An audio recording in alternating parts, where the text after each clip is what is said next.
पहले तो आंख खुली थी, कान खुले थे, देववाणी सुनते थे, सब लोग सुनते थे। आंख खुली थी यानी तीसरी आंख, तीसरा नेत्र सबका खुला था। कोई ऐसा नहीं था जिसका बच्चे बच्चे का खुला ना हो। सब आते जाते थे। यहाँ से स्वर्ग भी देखो, वैकुंठ भी देखो, इसको ईश्वर को भी देखो, पार ब्रह्म भी देखो, और मतलब यह है कि ऊपर चले जाओ। और अब मतलब यह है कि आप बंधन पड़ गया। तो जब बंधन पड़ा तो फिर आप बंध गए। अब यह है कि उसने ये कहा कि देखो भाई, अच्छा बुरा जो भी करोगे, हमने उसके लिए योनि बनाई, 4 खाने सेंट्रल जेल खाने बना दिए, 4 खानों के, अंडज पिंडज उकमज अस्तावत, ये 4 बड़े जेल खाने, और छोटे छोटे जेल खाने 84 लक्ष्य, ये मैंने जेल खाने बनाए। तो मैं इसमें से इसमें बंद करूंगा। अगर तुम ये काम खराब करोगे, ये तो हम बंद करेंगे इसको। इसलिए महात्मा घूमते रहेंगे, बताएंगे सब जगह कि देखो ये अच्छा है, ये बुरा है, इस बुरे काम को मत करना, अच्छे काम को करना, ये अच्छा बुरा। तो आप लोग सचेत और होशियार रहते थे कि मैं बुरा काम नहीं करना, सब अच्छा करना। फिर उस अच्छे करने से मन बुद्धि और चित्त जब पवित्र निर्मल रहता था, तब ये कहा था कि भाई महात्माओं के पास चले जाना, वहां से तुमको रास्ता मिल जाएगा। तो आप उनके पास जाते थे, रास्ता लिया और चल दिया। लेकिन अब तो रास्ता बंद हो गया, क्योंकि उनके पास जाओगे नहीं। फिर आप मन बुद्धि चित्त को इसको पवित्र न करके गंदगी लाद लोगे। तो जब गंदगी आपने लादी अपने ऊपर में, तो मेरी तरफ ये देखो, ये जीवात्मा बैठी हुई है। तो इसका हृदय इधर तो है नहीं कि भाई इतना सा हृदय हो।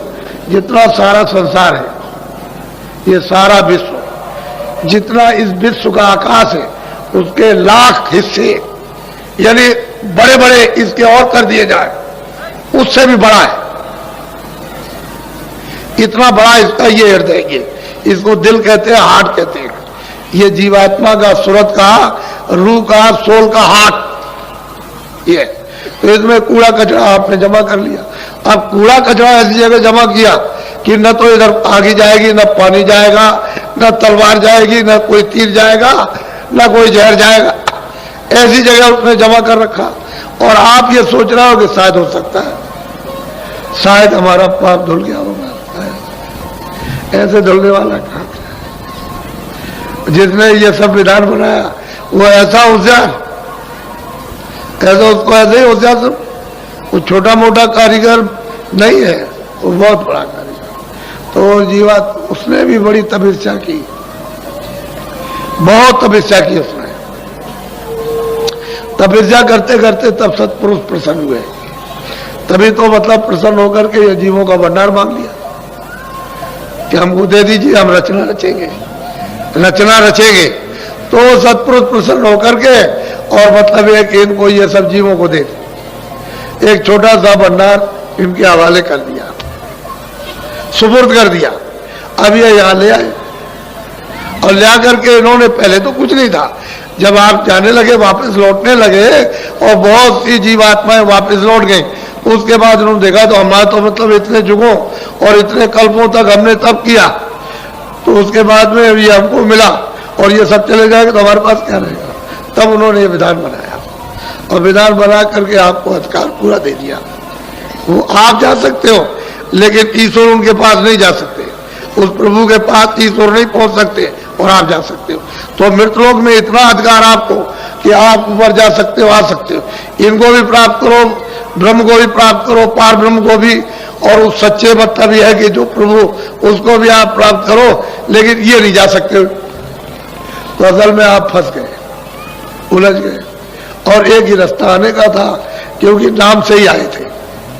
जैसे ये बिजली आ रही है, पावर हाउस में लगा हुआ प्लग, जब तक ये प्लग रहा रहेगा और बिजली वहां से बनती रहेगी, आती रहेगी, प्लग हटा दीजिए, बिजली बंद हो गई। ऐसे ही शब्द है, नाम है, आवाज है, देववाणी है, उसी से उतर करके आई और दोनों आंखों के बीचों बीच में बैठा दी गई।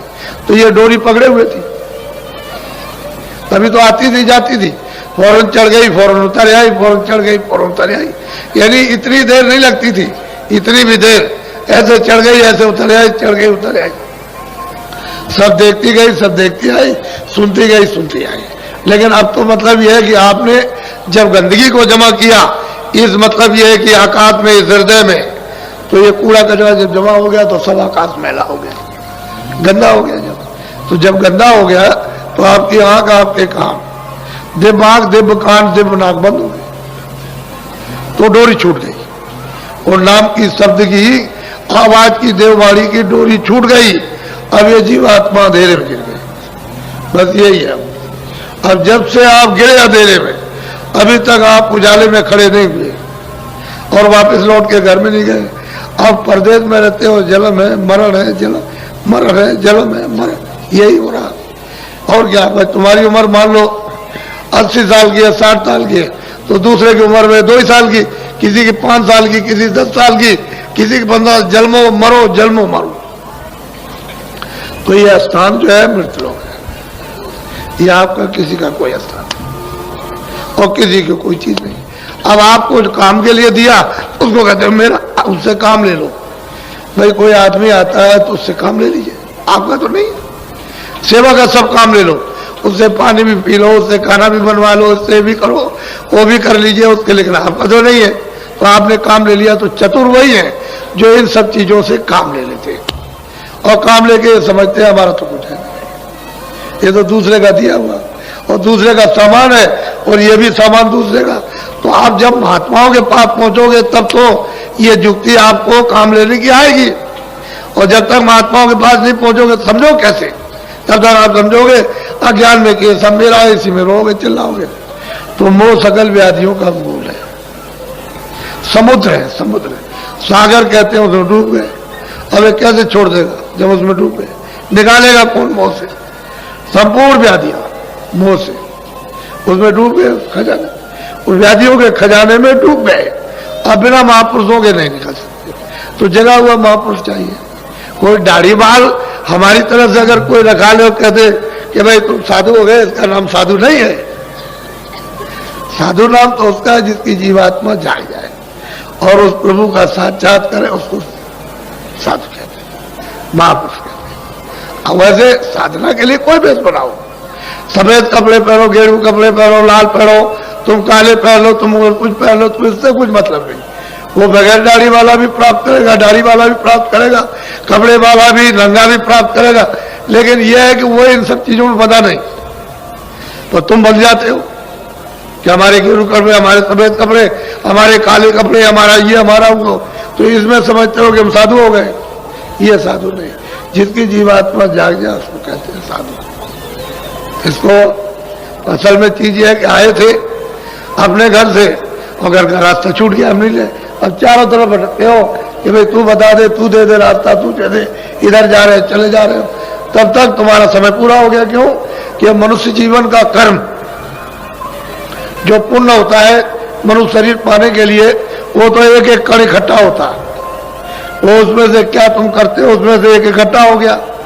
बाकी 4 खानों के अलग अलग अलग अलग यानी कर्म पुण्य, पशु का, पंछी का, कीड़ों का, यानी इनका अलग अलग जो कर्म है और उसका जो अलग अलग पाप पुण्य वो अलग अलग जमा होता है। उसको उसी उन्हीं में मिलेगा, आपका होगा आपको इस उन्हीं में मिलेगा।